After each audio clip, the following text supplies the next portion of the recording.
दोस्तों नमस्कार, ये है मार्गदर्शन फॉर सिविल सर्विसेज। मैं अनुराग चौधरी। दोस्तों, नागरिक शास्त्र अथवा राजनीति विज्ञान के महत्वपूर्ण प्रश्नों के अंतर्गत इस वीडियो में प्रस्तुत है संसद, राज्यसभा, लोकसभा तथा समितियों से संबंधित महत्वपूर्ण प्रश्नों का भाग 2, जो आपके आगामी परीक्षाओं जैसे TGT, PGT, LT grade, government inter college प्रवक्ता, गवर्नमेंट डिग्री कॉलेज, उच्चतर शिक्षा असिस्टेंट प्रोफेसर, केंद्रीय विद्यालय संगठन और बिहार अध्यापक भर्ती परीक्षा के लिए बहुत ही उपयोगी है। तो आइए शुरू करते हैं संसद, राज्यसभा, लोकसभा और प्रमुख समितियों से संबंधित महत्वपूर्ण प्रश्नों का भाग 2। पहला प्रश्न है दोस्तों, संसद के संयुक्त अधिवेशन को कौन संबोधित करता है? ऑप्शन है सभापति राज्यसभा, अध्यक्ष लोकसभा, राष्ट्रपति या विरोधी दल का नेता। तो आप जानते हैं संसद के संयुक्त अधिवेशन को राष्ट्रपति संबोधित करते हैं। ऑप्शन सी आपका सही उत्तर है। अनुच्छेद 87 के अनुसार राष्ट्रपति लोकसभा के लिए प्रत्येक साधारण निर्वाचन के पश्चात प्रथम सत्र के आरंभ में और प्रत्येक वर्ष के प्रथम सत्र के आरंभ में एक साथ समवेत संसद के दोनों सदनों में अभिभाषण करेगा और संसद को उसके आह्वान के कारण बताएगा। दोस्तों, अनुच्छेद 86(1) के अनुसार राष्ट्रपति संसद के किसी एक सदन में या एक साथ समवेत दोनों सदनों में अभिभाषण कर सकेगा और इस प्रयोजन के लिए सदस्यों की उपस्थिति की अपेक्षा कर सकेगा।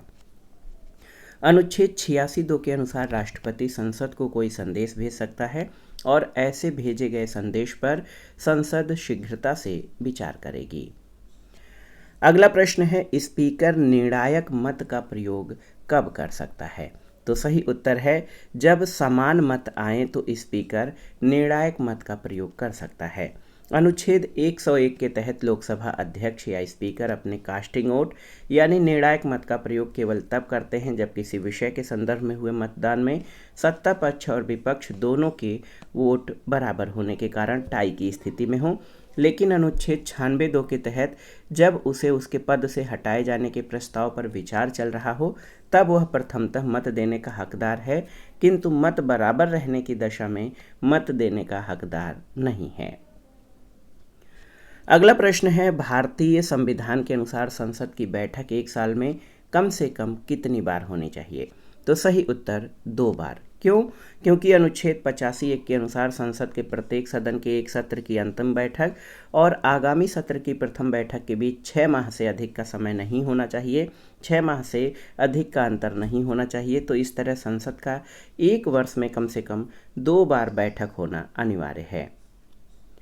अगला प्रश्न है, निम्नलिखित में से कौन सा अनुच्छेद कहता है कि राज्यसभा विघटित नहीं की जा सकती? तो उत्तर है अनुच्छेद 83। याद रखिएगा, अनुच्छेद 83(1) के अनुसार राज्यसभा का विघटन नहीं होता, यानी यह एक अस्थायी सदन है। इसके 1/3 सदस्य प्रत्येक 2 वर्ष की समाप्ति पर सेवानिवृत्त हो जाते हैं और राज्यसभा के एक सदस्यों का कार्यकाल 6 वर्ष होता है। अगले प्रश्न पर आते हैं, प्रत्येक संसदीय प्रणाली में संसद के बैठकों में प्रश्नों के लिए अलग से समय निर्धारण किया जाता है, जिसे कहते हैं। ऑप्शन है अविश्वास प्रस्ताव, ध्यान केंद्रित प्रस्ताव, प्रश्नोत्तर घंटा या शून्यकाल चर्चा। तो सही उत्तर प्रश्नोत्तर घंटा। दोस्तों, प्रत्येक संसदीय प्रणाली में संसद की बैठकों में प्रश्नों के लिए अलग से समय का निर्धारण किया जाता है, जिसे प्रश्नोत्तर घंटा या प्रश्नकाल क्वेश्चन आवर कहा जाता है। प्रश्नकाल में संसद सदस्य मंत्रियों से लोक महत्व, किसी तात्कालिक समस्या से संबंधित, किसी प्रशासनिक समस्या से संबंधित और सरकार के कार्यों से संबंधित जानकारी प्राप्त करने के लिए प्रश्न पूछते हैं। प्रश्नकाल के होने से प्रायः सरकार या उसके मंत्रियों के कार्यों का परीक्षण और उसकी कुशलता और योग्यता का पता चलता है। अगला प्रश्न है, संसदीय व्यवस्था में 0 आवर किस देश की देन है? आपको बताना है। अमेरिका, ब्रिटेन, भारत या स्विट्जरलैंड? तो सही उत्तर भारत। देखिए, संसदीय व्यवस्था में शून्यकाल या 0 आवर भारत की देन है। प्रत्येक संसदीय प्रणाली में संसद की बैठकों में प्रश्नों के लिए अलग से समय निर्धारित किया जाता है, जिसे प्रश्नकाल या प्रश्नोत्तर घंटा कहा जाता है। भारत में वर्ष 2014 के बाद से लोकसभा में सुबह 11 से 12 बजे और राज्यसभा में 12 से 1 बजे तक का समय प्रश्नकाल का होता है। संसदीय प्रक्रिया में शून्यकाल शब्द को औपचारिक मान्यता नहीं प्राप्त है। शून्यकाल में आप जान लीजिए कि किसी मामले को उठाने के लिए सदस्य प्रतिदिन पूर्वाह्न 10 से पूर्व अध्यक्ष को सूचना देते हैं। किसी मामले को उठाने या न उठाने की अनुमति या मामलों के क्रम का निर्णय अध्यक्ष पर निर्भर करता है और वर्तमान में शून्यकाल के दौरान 20 मामले उठाए जाने की अनुमति है। अगला प्रश्न है, लोकसभा के स्पीकर यानी अध्यक्ष को अपना इस्तीफा किसको संबोधित करना पड़ता है? तो ये प्रश्न बहुत ही महत्वपूर्ण है, बार बार परीक्षाओं में भी पूछा जाता है, तो याद रखिएगा। लोकसभा स्पीकर अपना इस्तीफा लोकसभा के उपसभापति को संबोधित करता है। लोकसभा का अध्यक्ष यानी स्पीकर अपना हस्ताक्षर सहित त्यागपत्र लोकसभा उपाध्यक्ष को सौंपता है अनुच्छेद 94 ख के तहत, जबकि उपाध्यक्ष यानी डिप्टी स्पीकर अपना त्यागपत्र अध्यक्ष को सौंपता है। लोकसभा के अध्यक्ष और उपाध्यक्ष का चयन मतदान पद्धति से उपस्थित संसद सदस्यों में से ही होता है। अगले प्रश्न पर आते हैं, लोकसभा में दिए गए सभी भाषण और अभियुक्तियां किसे संबोधित की जाती हैं? भारत के राष्ट्रपति, प्रधानमंत्री, अध्यक्ष या संबंधित मंत्री। तो सही उत्तर क्या हो जाएगा? अध्यक्ष यानी स्पीकर।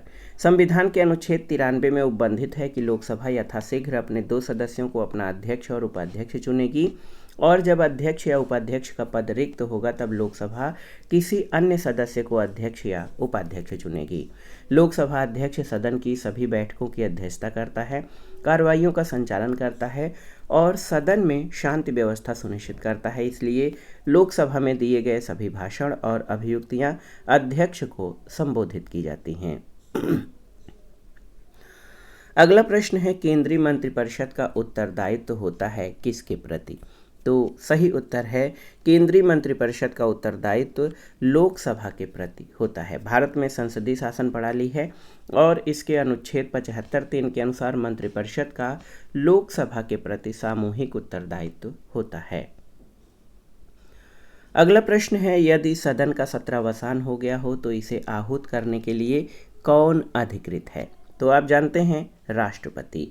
यदि सदन का सत्रावसान हो गया हो तो इसे आहूत करने या बुलाने के लिए केवल राष्ट्रपति ही अधिकृत है। अनुच्छेद 85 के अनुसार राष्ट्रपति को किसी सदन का अधिवेशन आहूत करने, सत्रावसान करने और लोकसभा का विघटन करने की शक्ति प्राप्त है। अगला प्रश्न है, यदि लोकसभा और राज्यसभा के बीच एक धन विधेयक पर मतभेद हो तो क्या होगा? तो यहाँ पर आप देख सकते हैं, साधारण विधेयक के बारे में बात नहीं की जा रही है, धन विधेयक के संबंध में चर्चा है।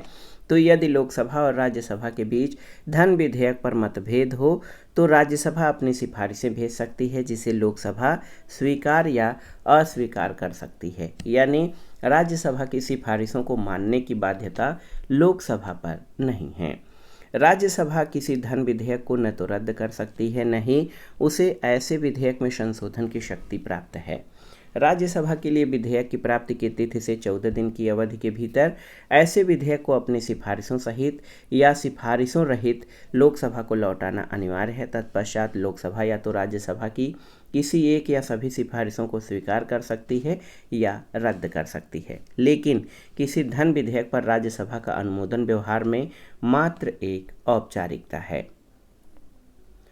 अगला प्रश्न है, यदि राज्यसभा किसी संविधान संशोधन विधेयक पर लोकसभा से असहमत हो तो ऐसी स्थिति में क्या होगा?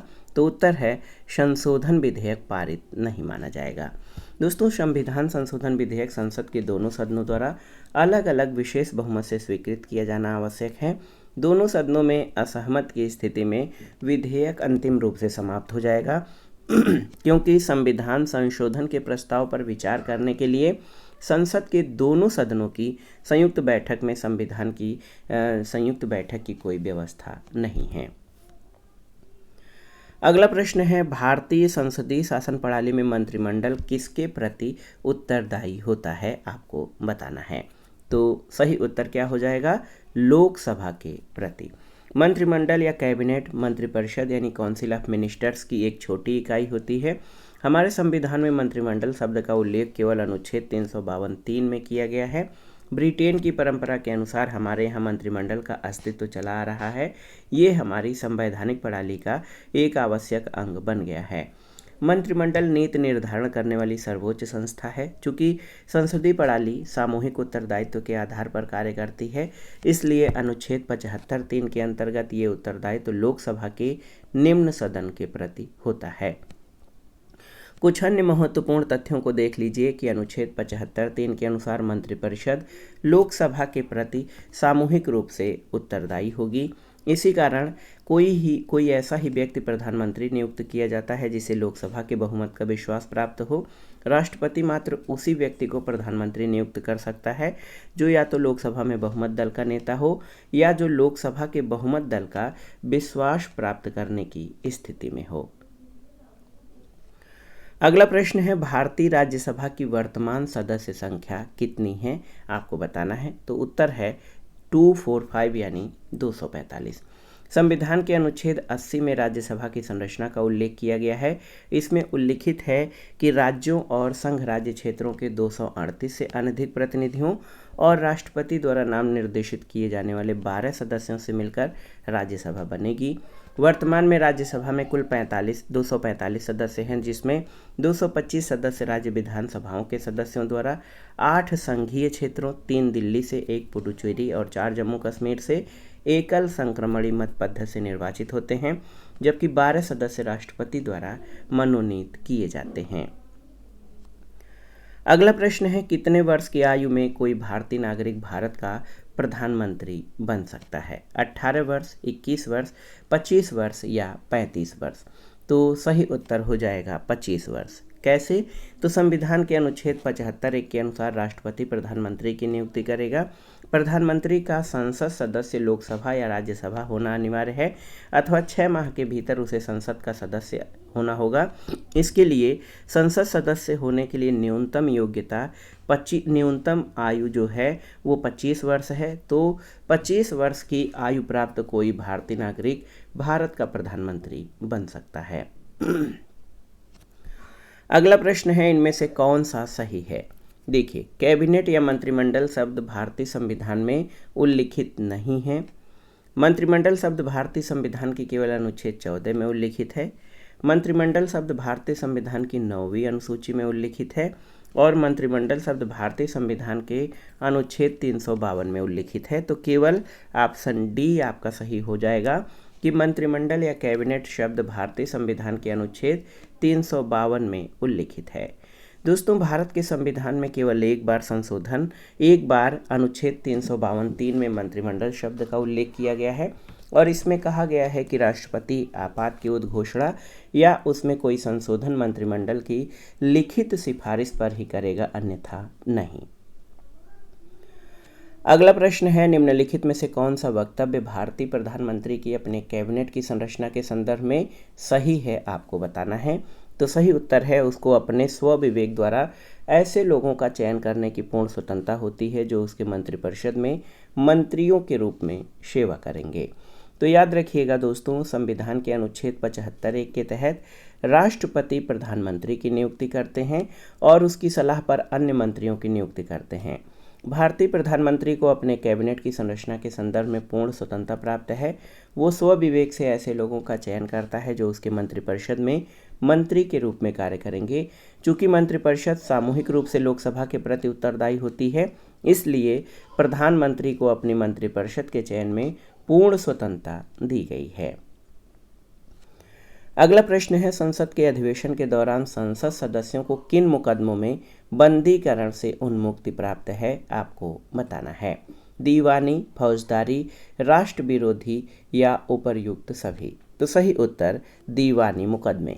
संसदीय नियमों के तहत संसद सदस्यों को सदन या उसकी किसी समिति के जिसके वह सदस्य हैं अधिवेशन के चलते रहने के दौरान या सदनों की समितियों की संयुक्त बैठक के दौरान तथा बैठक या अधिवेशन के 40 दिन पूर्व या पश्चात की अवधि के दौरान गिरफ्तारी से छूट होती है। यह उन्मुक्ति केवल दीवानी मामलों या सिविल केसेज में गिरफ्तारी तक ही सीमित है। आपराधिक मामले या निवारक निरोध कानून के अंतर्गत गिरफ्तारी की जा सकती है। अगला प्रश्न है, भारत की संसद मंत्रिपरिषद के कार्यों पर इनके माध्यम से नियंत्रण स्थापित करती है। दिए गए कूट से सही उत्तर का चयन करना है। स्थगन प्रस्ताव, प्रश्नकाल और पूरक प्रश्न। तो तीनों ही आपके सही हैं। ऑप्शन डी सही उत्तर हो जाएगा। भारत में संसदीय शासन प्रणाली अपनाई गई है। संसदीय प्रणाली की सबसे प्रमुख विशेषता है कि कार्यपालिका व्यवस्थापिका के प्रति उत्तरदायी होती है। भारत में मंत्रिपरिषद लोकसभा के प्रति सामूहिक रूप से उत्तरदायी होती है, अनुच्छेद 75(3) के अंतर्गत, और इसके साथ ही संसद स्थगन प्रस्ताव, प्रश्नकाल तथा पूरक प्रश्न के माध्यम से ही मंत्रिपरिषद पर नियंत्रण रखती है। अगला प्रश्न है, भारत में प्रधानमंत्री निर्वाचित होता है, चयनित होता है, नामित होता है या नियुक्त होता है? तो सही उत्तर क्या हो जाएगा?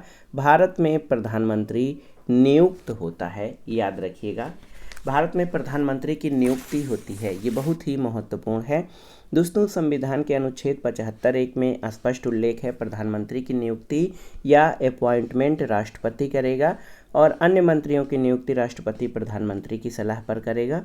मंत्रिपरिषद में मंत्रियों की संख्या, जिसमें प्रधानमंत्री भी शामिल हैं, लोकसभा की कुल संख्या के 15% से अधिक नहीं होगी और मंत्री राष्ट्रपति के प्रसाद पर्यंत अपना पद धारण करेंगे। अनुच्छेद 75(2) के अनुसार भारत में प्रधानमंत्री मंत्रिपरिषद का मुखिया या नेता होता है। अगला प्रश्न है, वित्त विधेयक के संबंध में कौन सा कथन सही है? तो सही उत्तर है, ये लोकसभा में प्रस्तुत किया जाता है। धन विधेयक को भारतीय संविधान के अनुच्छेद 110(1) में परिभाषित किया गया है। प्रत्येक धन विधेयक वित्त विधेयक होता है, लेकिन प्रत्येक वित्त विधेयक धन विधेयक नहीं होता।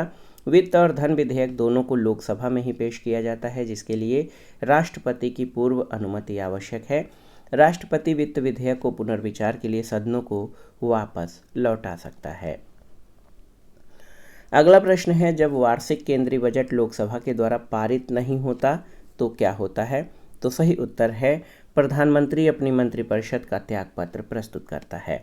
जब वार्षिक केंद्रीय बजट लोकसभा के द्वारा पारित नहीं होता तो इसका तात्पर्य है कि मंत्रिपरिषद को लोकसभा में विश्वास या बहुमत प्राप्त नहीं है और तब प्रधानमंत्री अपनी मंत्रिपरिषद का त्यागपत्र प्रस्तुत करता है। जब वार्षिक केंद्रीय बजट लोकसभा द्वारा पारित नहीं होता तो प्रधानमंत्री अपनी मंत्रिपरिषद का त्यागपत्र प्रस्तुत करता है। अगला प्रश्न महत्वपूर्ण है कि संसद के दोनों सदनों के संयुक्त सत्र की अध्यक्षता कौन करते हैं? तो उत्तर है लोकसभा अध्यक्ष यानी स्पीकर। धन विधेयकों से इतर किसी विधेयक के संबंध में संसद के दोनों सदनों में असहमति की स्थिति में राष्ट्रपति द्वारा संविधान के अनुच्छेद 108 के तहत दोनों सदनों की संयुक्त बैठक बुलाई जा सकती है, जिसकी अध्यक्षता अनुच्छेद 118(4) के तहत लोकसभा अध्यक्ष यानी स्पीकर द्वारा की जाती है। अध्यक्ष की अनुपस्थिति में लोकसभा का उपाध्यक्ष जो होते हैं वो संयुक्त बैठक की अध्यक्षता करते हैं। ये प्रश्न बार बार पूछा गया है कि भारतीय संसद के संयुक्त अधिवेशन की अध्यक्षता कौन करता है? तो लोकसभा के अध्यक्ष। भारतीय संविधान के अनुच्छेद 108 के अंतर्गत लोकसभा और राज्यसभा की संयुक्त बैठक कौन आहूत करता है? तो आहूत या बुलाने की जिम्मेदारी भारत के राष्ट्रपति की है, जबकि इस संयुक्त सदन की संयुक्त जो बैठक है इसकी अध्यक्षता लोकसभा अध्यक्ष के द्वारा की जाती है। अगला प्रश्न है, भारतीय संसद के दोनों सदनों की संयुक्त बैठक किस संबंध में होती है? तो सही उत्तर सामान्य विधेयक या साधारण विधेयक के संबंध में। याद रखिएगा, भारतीय संविधान के अनुच्छेद 108 के तहत संसद की संयुक्त बैठक की व्यवस्था की गई है और एक तथ्य और याद रखिएगा, संयुक्त बैठक केवल साधारण विधेयक के संबंध में ही बुलाई जा सकती है। अब तक दोनों सदनों की 3 बार संयुक्त बैठक बुलाई गई है। इसकी अध्यक्षता लोकसभा अध्यक्ष करता है। 3 संयुक्त अधिवेशन हुए हैं। पहला दहेज विरोधी अधिनियम 1961 में नेहरू जी के समय, बैंकिंग सेवा आयोग विधेयक 1978 में मोरारजी देसाई के प्रधानमंत्रित्व काल में, पोटा विधेयक 2002 में अटल बिहारी वाजपेयी के प्रधानमंत्रित्व काल में। अगला प्रश्न है, भारतीय संविधान का कौन सा अनुच्छेद संसद को राज्य सूची में किसी विषय पर विधि निर्माण करने की शक्ति देता है? तो सही उत्तर आर्टिकल 249 यानी अनुच्छेद 249। भारतीय संविधान के अनुच्छेद 249 के तहत संसद को राज्य सूची के किसी विषय पर विधि बनाने की शक्ति दी गई है। इसके अनुसार यदि राज्यसभा अपने 2/3 बहुमत से राज्य सूची के किसी विषय पर राष्ट्रीय हित में कानून बनाने का संकल्प पारित कर दे तो संसद उस विषय पर विधि बना सकती है। अगला प्रश्न है, निम्नांकित संसदीय समितियों में से कौन सी वित्तीय समिति नहीं है? प्राक्कलन, आश्वासन, लोक लेखा या लोक उपक्रम? तो यहाँ पर आप देख सकते हैं ऑप्शन बी आपका सही उत्तर हो जाएगा। आश्वासन समिति जो है वो वित्तीय समिति नहीं है। अगला प्रश्न है, भारतीय संसद में विभागों से संबंधित कितनी समितियों का गठन किया गया है? ये बहुत ही महत्वपूर्ण है। पूछा गया है कि भारतीय संसद में विभागों से संबंधित कितनी समितियों का गठन किया गया है? तो याद रखिएगा 24 यानी 24। विभागों से संबद्ध अस्थायी समितियों की संख्या 24 है, जिनके क्षेत्राधिकार में भारत सरकार के सभी मंत्रालय और विभाग आते हैं। इनमें से प्रत्येक समिति में 31 सदस्य होते हैं, 21 लोकसभा से, 10 राज्यसभा से, जिन्हें क्रमशः लोकसभा अध्यक्ष और राज्यसभा के सभापति द्वारा नाम निर्दिष्ट किया जाता है। इन समितियों का कार्यकाल गठन से 1 वर्ष तक होता है। अगला प्रश्न है, राज्यसभा में विभागों से संबंधित अस्थायी समितियों की संख्या कितनी है? तो दोस्तों याद रखिएगा कि कुल जो भारतीय संसद में विभागों से संबंधित कुल समितियों की संख्या 24 है, जिसमें राज्यसभा से संबंधित अस्थायी समितियों की संख्या 8 है और लोकसभा में विभागीय समितियों की संख्या 16 है। तो 8 यहाँ पर सी आपका सही उत्तर हो जाएगा। अगला प्रश्न है, राज्यसभा में विशिष्ट ज्ञान अथवा व्यवहारिक अनुभव संपन्न कुछ सदस्यों को मनोनीत किया जाता है। ये किस क्षेत्र के होते हैं? ऑप्शन है साहित्य, विज्ञान, कला और समाज सेवा या उपर्युक्त सभी। तो सही उत्तर उपर्युक्त सभी। दोस्तों, भारतीय संविधान के अनुच्छेद 80 के अनुसार राष्ट्रपति द्वारा राज्यसभा में साहित्य, विज्ञान, कला और समाज सेवा के क्षेत्र में विशेष ज्ञान या अनुभव रखने वाले व्यक्तियों को प्रतिनिधित्व देने के लिए 12 सदस्यों को मनोनीत किया जाता है। तो ये ऑप्शन डी आपका सही उत्तर हो जाएगा। अगला प्रश्न है, निम्नलिखित में से किन सिद्धांतों के आधार पर भारत में संसदीय प्रणाली वाली सरकार कार्य करती है? आपको बताना है। नाम मात्र का कार्यकारी अध्यक्ष, मंत्रिपरिषद में वास्तविक कार्यकारी अधिकारों का होना और कार्यकारिणी का निम्न सदन के प्रति उत्तरदायित्व। 1, 3 और 4। 1, 3 और 4 ये संसदीय शासन प्रणाली की जो विशेषताएं हैं ये भारत में हैं। भारतीय संसदीय प्रणाली में कार्यपालिका के समस्त कार्य राष्ट्रपति के नाम से किए जाते हैं। उसके लिए ये अपेक्षित है कि वो मंत्रिपरिषद की सहायता और परामर्श से ही कार्य करे। इस प्रकार राष्ट्रपति केवल औपचारिक, संवैधानिक या नाम मात्र का प्रमुख होता है। वास्तविक कार्यपालिका शक्ति मंत्रिपरिषद में निहित होती है। मंत्रिपरिषद सामूहिक रूप से लोकसभा यानी निम्न सदन के प्रति उत्तरदायी है। तो इस तरह से कथन 1, 3, 4 सही हैं। कथन 2 सही नहीं है, क्योंकि संविधान में उपराष्ट्रपति को कोई कृत्य नहीं सौंपे गए हैं। यद्यपि राष्ट्रपति के बाद अधिकृत अग्रता अधिपत्र में सर्वोच्च स्थान उपराष्ट्रपति को दिया गया है। अनुच्छेद 64 के अनुसार उपराष्ट्रपति राज्यसभा का पदेन सभापति होता है। अगला है, निम्नलिखित में से कौन लोक लेखा समिति के अध्यक्ष की नियुक्ति करता है? तो उत्तर है लोकसभा का अध्यक्ष। दोस्तों, लोक लेखा समिति लोक व्यय पर नियंत्रण रखने वाली एक संसदीय समिति है। लोक लेखा समिति के अध्यक्ष की नियुक्ति लोकसभा अध्यक्ष द्वारा की जाती है। सामान्यतः विपक्ष के लोकसभा सदस्य को इसका अध्यक्ष नियुक्त किए जाने की प्रथा 1967 से है।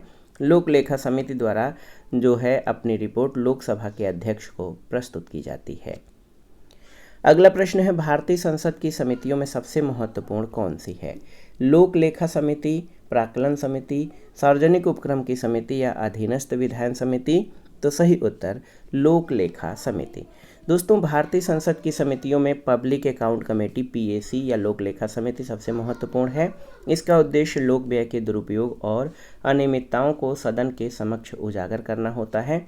ये उन लोक प्राधिकारियों के विरुद्ध कार्रवाई की सिफारिश करती है जो व्यय के दुरुपयोग हेतु उत्तरदायी पाए जाते हैं।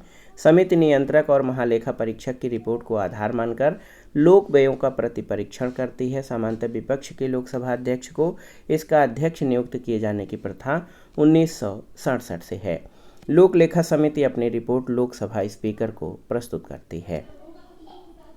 दोस्तों, संसदीय समितियां 2 प्रकार की होती हैं, अस्थायी और तदर्थ। अस्थायी समितियां अस्थायी और नियमित हैं। इनका कार्य अनवरत प्रकृति का होता है। वित्तीय समितियां, विभागों से संबद्ध समितियां और अन्य समितियां अस्थायी समितियों की श्रेणी में आती हैं। तदर्थ या एडहॉक कमेटीज किसी विशिष्ट प्रयोजन के लिए नियुक्त किए जाती हैं और जब वे अपना काम समाप्त कर लेती हैं और अपना प्रतिवेदन प्रस्तुत कर देती हैं तो उनका अस्तित्व समाप्त हो जाता है। प्रमुख तदर्थ समितियां विधेयकों संबंधी प्रवर और संयुक्त समितियां हैं। रेल अभिशमय समिति, संसद भवन परिसर में खाद्य प्रबंधन समिति, ये संयुक्त समिति भी तदर्थ समितियों की श्रेणी में आती हैं। अगला प्रश्न है, भारतीय संसद की सबसे महत्वपूर्ण समिति कौन सी है? तो आप जानते हैं लोक लेखा समिति, ये भारतीय संसद की सबसे महत्वपूर्ण समिति है। बहुत ही महत्वपूर्ण है लोक लेखा समिति। ये लोक व्यय पर नियंत्रण रखने वाली संसदीय समिति है। ये समिति भारत सरकार के विनियोग लेखा और उन पर नियंत्रण और महालेखा परीक्षक के प्रतिवेदन की जांच करती है। दोनों सदनों द्वारा निर्वाचित 22 सदस्य इसके सदस्य होते हैं, जिसमें 15 सदस्य लोकसभा से और 7 सदस्य राज्यसभा से आते हैं। इस समिति का कार्यकाल 1 वर्ष होता है। अगला प्रश्न है, लोकसभा की प्राक्कलन समिति की समयावधि कितनी होती है? तो उत्तर है 1 वर्ष। प्राक्कलन समिति में लोकसभा के 30 सदस्य होते हैं। इसमें राज्यसभा के सदस्य नहीं शामिल किए जाते हैं। इसे अस्थायी मितव्ययिता समिति भी कहते हैं। लोक लेखा समिति और प्राक्कलन समिति को जुड़वा बहनें कहा जाता है। इसका अध्यक्ष सत्तारूढ़ दल का सदस्य होता है, जो लोकसभा के स्पीकर द्वारा नामित किया जाता है। तीनों वित्तीय समितियों प्राक्कलन, लोक लेखा और सरकारी उपक्रम संबंधी समिति का कार्यकाल 1 वर्ष होता है। किसी भी मंत्री को इन समितियों का सदस्य नहीं बनाया जा सकता। अगला प्रश्न है, कौन सी संसद की सबसे बड़ी समिति है? लोक लेखा, प्राक्कलन, लोक उपक्रम या याचिका समिति? तो सही उत्तर प्राक्कलन समिति, ऑप्शन बी। प्राक्कलन समिति या एस्टीमेट कमेटी संसद की सबसे बड़ी अस्थायी समिति है। इसमें कुल 30 सदस्य होते हैं, जो लोकसभा से आनुपातिक प्रतिनिधित्व पद्धति के अनुसार एकल संक्रमणीय मत पद्धति द्वारा 1 वर्ष के लिए चुने जाते हैं। इस समिति में राज्यसभा के सदस्य नहीं शामिल होते हैं। सबसे पहले 1950 में तत्कालीन वित्त मंत्री जॉन मथाई की सिफारिश पर इस समिति का गठन किया गया था। इस समिति का प्रमुख कार्य बजट में शामिल अनुमानों की जांच करना और लोक व्यय में मितव्ययिता का सुझाव देना है। इसलिए इसे अस्थायी मितव्ययिता समिति भी कहा जाता है। अगले प्रश्न पर आते हैं कि भारत में केंद्र में पहली गैर कांग्रेसी सरकार का गठन कब हुआ था? तो 1977 में। भूतपूर्व प्रधानमंत्री स्वर्गीय इंदिरा गांधी द्वारा लागू आपातकाल 1975 से 1977 के बाद जनसंघ सहित भारत के प्रमुख राजनीतिक दलों का विलय करके एक नए दल जनता पार्टी का गठन किया गया। जनता पार्टी ने वर्ष 1977 में केंद्र में प्रथम गैर कांग्रेसी सरकार का गठन किया और 1977 से 1980 तक भारत सरकार का नेतृत्व किया। इसके नेता मोरारजी देसाई थे। आंतरिक मतभेदों के कारण 1980 में जनता पार्टी टूट गई।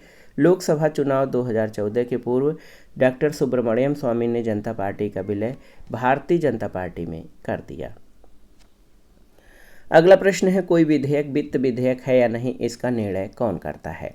तो बहुत ही महत्वपूर्ण है इसका निर्णय दोस्तों। कोई विधेयक वित्त विधेयक है या नहीं, इसका निर्णय जो है कौन करता है? तो सर्वोच्च न्यायालय का मुख्य न्यायाधीश, लोकसभा का अध्यक्ष, प्रधानमंत्री या इनमें से कोई नहीं। तो यहाँ पर आप देख सकते हैं कि ऐसे विधेयक जिनमें धन विधेयक के लिए अनुच्छेद 110 में उल्लिखित किसी मामले में उपबंध किए जाते हैं, लेकिन कोई उन्हीं मामलों के लिए उपबंध नहीं किए जाते। जैसे कोई विधेयक जिसमें करारोपण का खंड होता है, लेकिन वो केवल करारोपण के संबंध में नहीं होता है।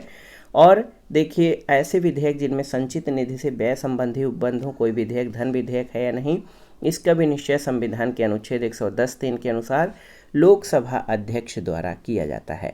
तो यहाँ पर कोई विधेयक वित्त विधेयक है या नहीं, इसका निर्णय कौन करता है? तो यहाँ पर आप देख सकते हैं कि कोई नहीं इसका उत्तर हो जाएगा। धन विधेयक का विनिश्चय, कोई विधेयक धन विधेयक है या नहीं, इसका विनिश्चय लोकसभा अध्यक्ष के द्वारा होता है। अगला है, इनमें से कौन देश की सुरक्षा के लिए जिम्मेदार है? राष्ट्रपति, कैबिनेट, संसद या सशस्त्र बल? तो सही उत्तर राष्ट्रपति।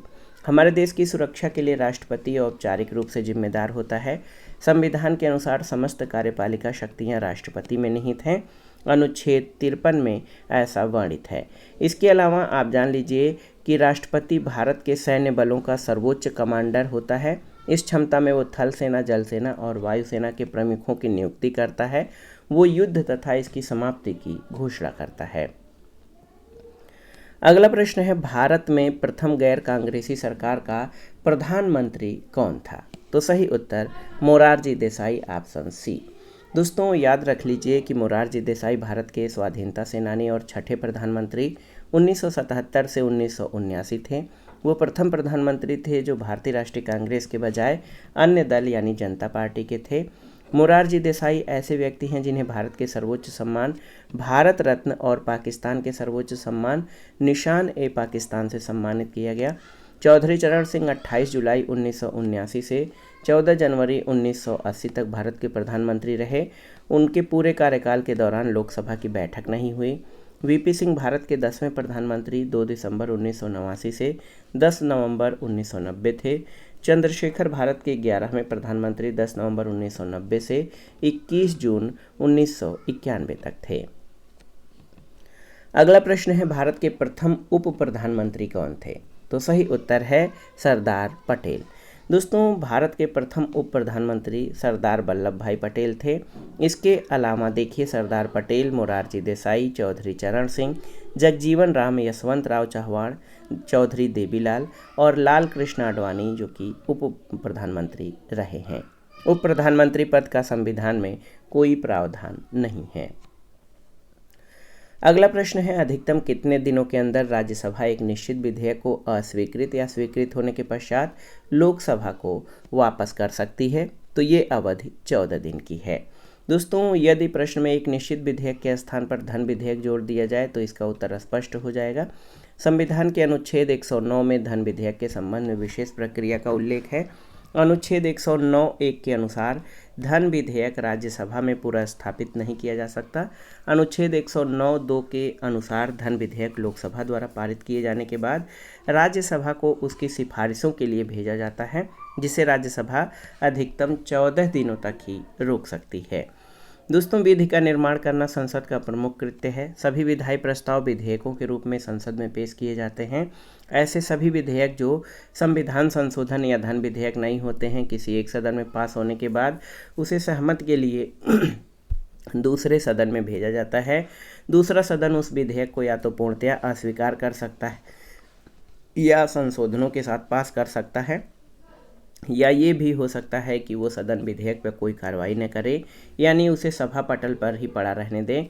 ऐसी स्थिति में यदि विधेयक प्राप्त होने की तिथि से 6 माह बीत जाते हैं तो ये मान लिया जाता है कि दोनों सदनों में विधेयक पर गतिरोध उत्पन्न हो गया है। ऐसी स्थिति में दोनों सदनों की संयुक्त बैठक का प्रावधान है।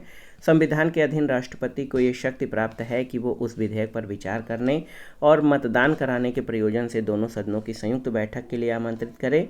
ऐसी संयुक्त बैठक की अध्यक्षता लोकसभा अध्यक्ष के द्वारा की जाती है।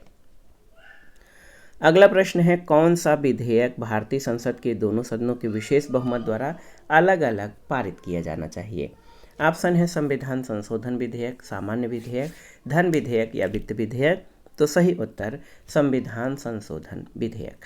दोस्तों संविधान संशोधन विधेयक को संसद के दोनों सदनों द्वारा अलग अलग विशेष बहुमत से, यानी सदन की कुल संख्या के बहुमत और उपस्थित और मतदान करने वाले सदस्यों के 2/3 बहुमत से पारित किया जाना आवश्यक है।